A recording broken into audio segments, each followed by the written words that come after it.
Volvemos a la sesión de ayer, la sesión interrumpida después de que se emplazara a comisión el tema de la emergencia del Garrahan y de la ley de financiamiento universitario. Es decir, después de que se aprobara, que se discuta en comisión en algún momento, la semana que viene, esos temas.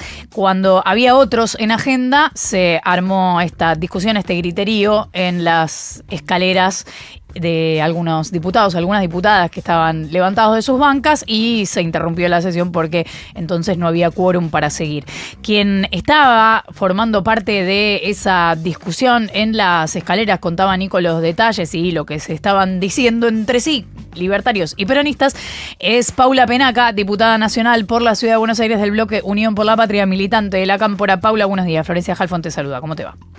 Hola Florencia, ¿cómo estás? Bien, bueno, gracias por bien, atender. acá estamos. No, gracias a ustedes por el llamado. Está bueno para aclarar algunas cosas de Dale. las que sí pasaron en la sesión de ayer, si me dejás. Venga. Es verdad que estamos hace bastante tiempo con el Congreso limitado en sus funciones. Una de las cuestiones centrales que pasa en la Cámara de Diputados es que el diputado expert está parado, sentado, arriba de la Comisión de Presupuesto, que es una comisión central. No quiere trabajar, el diputado expert no abre la comisión para tratar ninguno de los temas importantes para la Argentina. Todas las veces que pudimos avanzar, por ejemplo, con la sanción de la ley de emergencia en discapacidad, con la sanción de la ley para mejorar los saberes de los jubilados, fue porque obligamos en el recinto al diputado expert a sentarse a laburar, a abrir la Comisión de Presupuesto y poner en debate los temas. Por eso ayer las dos cosas importantes que pasaron, Florencia, fue que vamos a poder empezar a discutir el financiamiento del Garrahan y la emergencia pediátrica en la Argentina, que vamos a poder empezar a discutir el financiamiento de las universidades públicas. Si no pasamos por el recinto, si el bloque Unión por la Patria no da quórum a una convocatoria irresponsable del radicalismo que convoca una sesión solo, en soledad, sin coordinar con nadie, sin antes prever si tiene tanto los votos como los presentes para empezar la sesión, entonces no hubiera sucedido la sesión. Y sucedió, y esas dos cosas que eran centrales en la agenda y que son la preocupación central hoy de muchos argentinos y argentinas, fueron aprobadas, y la semana que viene vamos a obligarlo a expert a darle tratamiento para luego volver al recinto y aprobar las dos leyes. Entonces me parece que eso es muy importante, y déjame que lo aclare, porque después obviamente hubo alguna discusión que subió de tono, como se ha visto en todos los medios de comunicación, y también pasan estas cosas en la Cámara de Diputados, que es el lugar por excelencia donde dar los debates, y luego había algunos otros temas que no se trataron y que se tratarán en la próxima sesión, porque esto es lo que venimos pudiendo construir, ¿no? Algunos consensos para que las cosas que el gobierno de Milei no quiere igual sucedan, y me parece importante poder decirlo. O sea, lo que decís es la discusión que venía después, todas las otras cosas de agenda no eran un tema que, o temas que tuvieran consenso o que al peronismo especialmente, Unión por la Patria, le interesara discutir. Mira, había cosas que no tienen consenso. Por ejemplo, había en tratamiento una ley que es muy importante, que al peronismo y que a Unión por la Patria le importa muchísimo discutir, que es cómo se regulan los DNU en la Argentina, sobre todo porque tenemos un gobierno que gobierna, un presidente que está decidido a obturar el Congreso y gobernar a partir de dictar decretos, pero que no tenía ningún consenso, que había por lo menos 6 dictámenes para poner en debate, y todos sabemos, Florencia, que cuando un tema no está lo suficientemente trabajado antes, previamente, en las comisiones, es muy difícil acordar en el recinto. Entonces, efectivamente, incluso corría riesgo ese expediente de caerse, porque también es cierto que si vos no haces el trabajo previo con responsabilidad, no construís los consensos previos, lo que puede suceder es que ese expediente te lo archiven, por lo cual no lo podés tratar hasta el año siguiente. Entonces, las cosas que tenían consenso, las cosas que estaban trabajadas, las cosas que era claramente una urgencia, fueron ayer votadas para poder empezar a discutirse en las comisiones. Y después, obviamente, hay un debate, pero hay un debate en la Argentina, porque esa discusión que se vio ayer es producto de una violencia y de una agresión continua que ejerce el gobierno, que no lo hace solamente con los políticos o con los militantes, lo hace también con los periodistas y las periodistas. Entonces, inevitablemente, cuando se generan esos niveles de violencia y de agresión, hay algún tipo de discusión que se sube de tono. Y la verdad es que ayer parte de esa discusión tenía que ver con esta actitud del diputado expert de no querer trabajar y de haber cerrado con llave la comisión de presupuesto y habérsela tragado la llave, pero también tenía que ver con que el diputado expert viene repartiendo, como es su costumbre, improperios, agresiones, amenazas, lo hace dentro del recinto, lo hace sobre todo dentro de los estudios de televisión, y después, cuando hay alguna reacción social, una reacción popular. Mira, yo entiendo la representación política en primer término como la representación coherente, ¿no? Uno dice una cosa y hace lo mismo, porque la gente lo elige para eso, pero también como rendir cuentas. No hay manera que ningún sector de la sociedad reaccione si vos te la pasás agrediéndolo.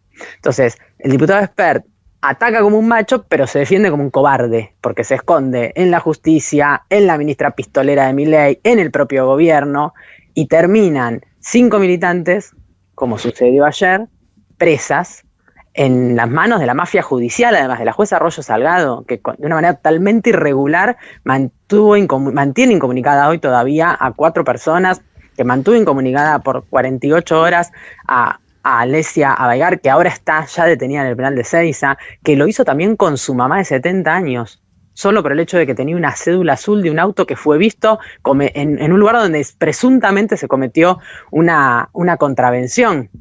Y fuerzan para meterlo como un delito del Código Penal para poder hacer intervenir a la justicia federal, que está corrompida en la República Argentina. Ahora, es la misma justicia federal que proscribe a Cristina Fernández de Kirchner. Entonces, ese es el escenario en el que transcurren las discusiones y los debates también en la Cámara de Diputados. Paula, ¿cómo te va? Nico Fiorentino te saluda. Lo que no termino de entender es si la sesión ayer se levanta porque el bloque Unión por la Patria consideró que los temas que seguían no tenían quórum y que, o sea, si fue una decisión parlamentaria o si pasó algo, digamos, no tomado por los micrófonos que los hizo calentar y se levantaron, y, o sea, si fue una cuestión de índole personal o una decisión de estrategia parlamentaria. La decisión de estrategia parlamentaria la toma el radicalismo, que es quien convoca la sesión. Si vos convocás una sesión sin acuerdo, no tenés garantía ni de empezarla, y mucho menos de terminarla. Entonces, lo que se produce en el recinto es un debate político acalorado que después genera como consecuencia que obviamente hay un montón de diputados que no estaban en sus bancas. ¿Y qué es lo que no Eso tenía es de lo acuerdo? Que sucede ¿La baja de retenciones? En el recinto. Pero por eso, lo que sucede en el recinto y por lo cual se cae el quórum es la discusión que ustedes ven por la tele, me parece que es público y notorio, no tengo que explicarlo. Cuando la sesión continúa sin los diputados que habíamos sido parte de esa discusión sentados, obviamente pierde el quórum. Eso es lo que sucede y lo que genera la pérdida de quórum. Lo que yo te estoy diciendo es que la irresponsabilidad de convocar una sesión sin construir los consensos supone que no hay garantía tampoco desde el momento en que es convocada, más allá de que después se genere un hecho fortuito, coyuntural, que genere que haya diputados que no estén en sus bancas. Y te digo esto porque lo que me parece que es desestimable absolutamente, pero absolutamente, y que es de una malicia inusitada, es decir que había un acuerdo previo para que la sesión se cayera. Sobre todo porque, vuelvo a insistir, no hubiera existido la sesión si no hubiera habido una responsabilidad política de parte de nuestro bloque para votar 2 cosas que nadie puede negar, que son cosas que el gobierno de Milei no quiere, ¿no? Financiar el Garrahan y financiar las universidades. Ya vetó una vez la ley de financiamiento de las universidades. Entonces, ¿en qué cabeza cabe pensar que hay un acuerdo entre el gobierno y el principal partido de la oposición si justamente las 2 cosas que se aprobaron son 2 de las cosas que están siendo más debatidas públicamente porque está clara la posición del gobierno? Pero, ¿qué acordamos con Milei? ¿Que se apruebe el financiamiento de las universidades? No, pero ¿cuál es el sentido de esa afirmación? La pregunta es, más allá de los dos proyectos que sí tenían efectivamente amplio consenso, en realidad 2 proyectos, 2 emplazamientos a comisiones, la pregunta es de lo que restaba del temario del que había convocado la UCR, ¿cuáles son los temas que el bloque Unión por la Patria no estaba dispuesto a acompañar? Ninguno no estábamos dispuestos a acompañar. De hecho, si vos mirás los temas que estaban en tratamiento, hay proyectos de autoría de diputados de nuestro bloque, por ejemplo, el tema de pymes, hay dictamen en el caso de DNU con la firma de todos los diputados de nuestros bloques que integran esas comisiones, hay proyectos de retenciones por diputados de nuestro bloque, ninguno no estábamos dispuestos a acompañar. Una cosa es tener la voluntad de acompañar y otra cosa es tener la construcción responsable del consenso, del detalle del texto de una ley. No se discuten las leyes de la densidad, por ejemplo, de la ley que modifica el dictado de los DNU en el medio del recinto. Eso es una irresponsabilidad. No sucede. Esa ley tiene dictamen. Sí, esa ley tiene dictamen, sí, por supuesto. La ley tiene dictamen, lo que no tiene dictamen son los emplazamientos que había que hacer para retenciones. Lo que no tiene dictamen es, no, esa ley no. La ley de juicio por jurado también estaba, con dictamen, con un dictamen de minoría. Esa ley tiene dictamen, tiene 6 dictámenes, la ley de DNU. No tiene un dictamen, ¿no? Entonces, evidentemente, ahí hay diferentes posiciones. Pero entonces, la ley de DNU tiene dictamen, sí, 6 dictámenes tiene. La ley de juicio por jurado tiene dictamen, sí, tiene por lo menos 2 dictámenes. Más allá. Entonces, lo que sucede es que efectivamente no se puede invertir la carga de la prueba, ¿no? No se puede invertir la carga de la prueba. Había una sesión yo creo, de verdad, lo digo con total, y lo digo además porque lo he discutido con el bloque de Democracia para Siempre. A ver, yo lo que creo es que lo que no se puede hacer es hacer una utilización política de los temas que son importantes para la sociedad en función de una coyuntura electoral. Entonces, si el radicalismo necesitaba resolver algún problema vinculado con su interna, no era con una sesión para lucirse y para pararse como opositores cuando, ¿no? Todos sabemos cuál ha sido el comportamiento del radicalismo yendo y viniendo en relación a su vínculo con el oficialismo. Pero más allá de eso, yo vuelvo a insistir, la sesión se cae porque hay un debate, y ese debate, yo de verdad quiero decir, se sucede donde se tiene que suceder, que es el Congreso, porque lo que está en peligro hoy es el Estado de Derecho en la Argentina, porque el gobierno de Javier Milei, en función de cumplir con los designios del poder económico concentrado y con la mafia judicial como ayudante de esa situación, lo que está haciendo es perseguir a quienes piensan distinto. En el caso de las 5 compañeras detenidas, de las 4 compañeras y el compañero detenido, que claramente son militantes políticos, lo hace porque están manifestándose en contra de decisiones de su gobierno y de sus principales funcionarios y sus principales espadas. En el caso de los periodistas, lo hace continuamente con quienes osan decir y criticar algo de las acciones del gobierno, algo de las decisiones del gobierno. Nosotros creemos de verdad que hay un debilitamiento del Estado de Derecho. Está proscrita la principal líder de la oposición, la presidenta del Partido Justicialista en la Argentina. Entonces, eso también es un debate que hay que darnos en el recinto. ¿Dónde lo vamos a dar si no? Cuando agreden a algún periodista, los periodistas en los medios de comunicación, que es el ámbito natural donde desempeñan, ¿no dan ese debate? Bueno, nosotros en el Congreso Nacional, porque somos diputados y diputadas, integramos el peronismo, que es la fuerza que está siendo perseguida y proscripta por este gobierno, damos ese debate.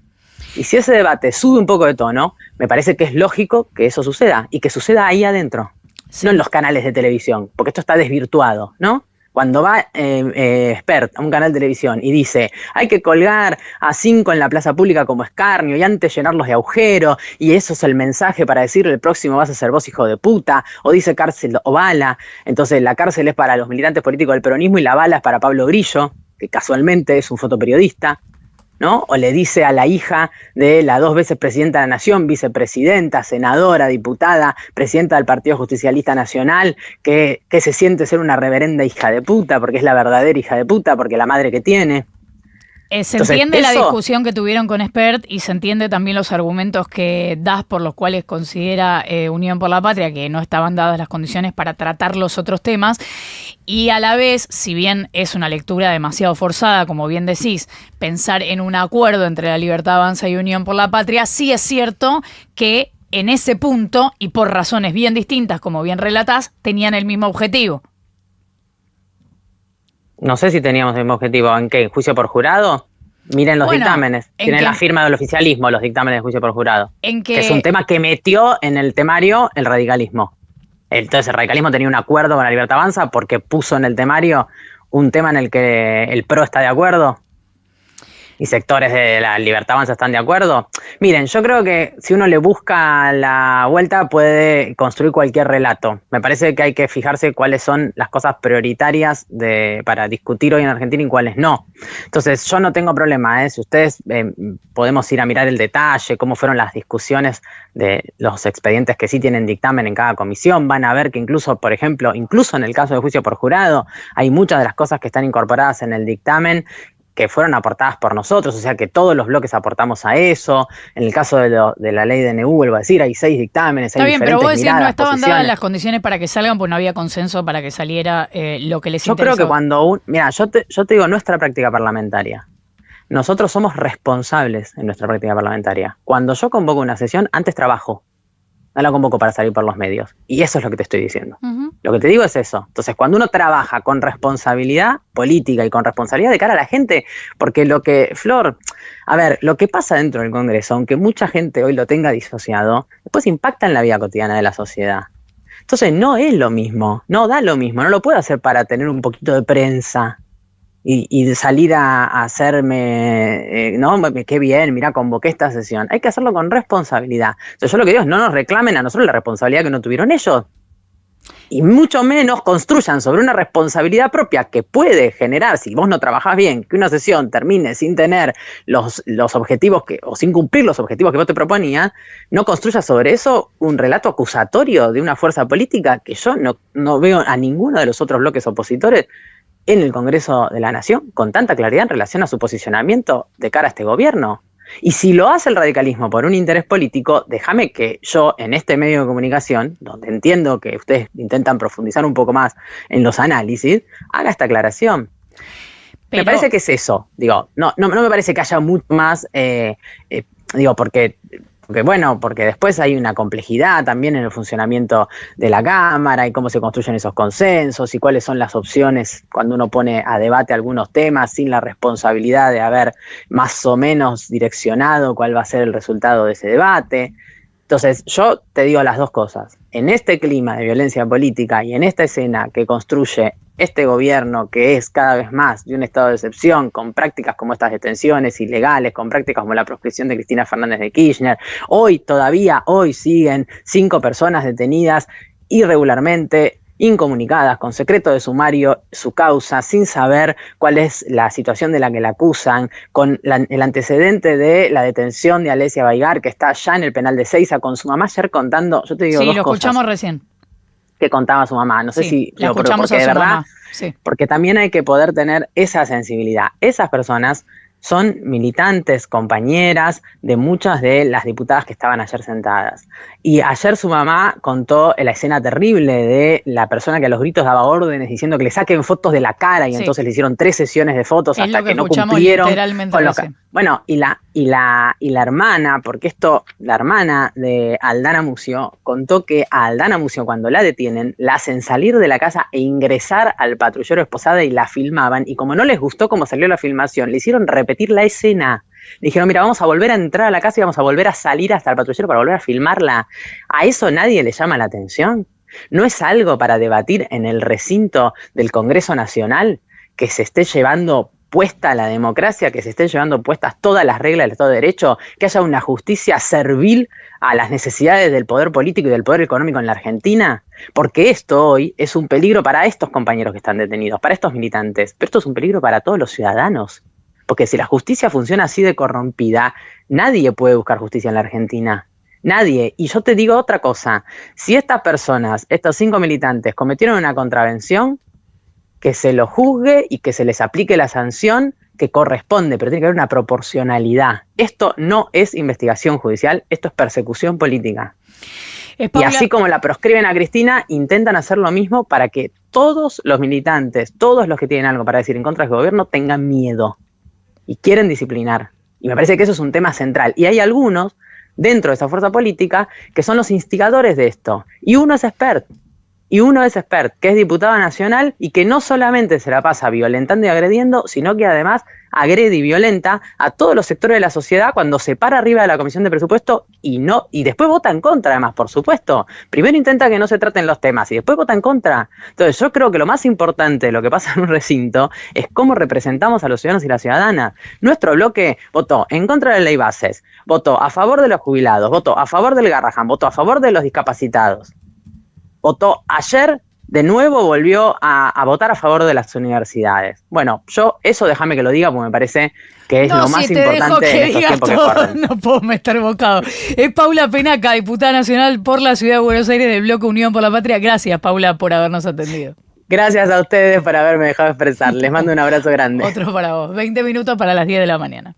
Futurock cumple 9 años. Cuando te quieren hacer dudar de todo, es importante confiar en algo. Futurock.fm/comunidad. Asociate y banca el periodismo que te banca.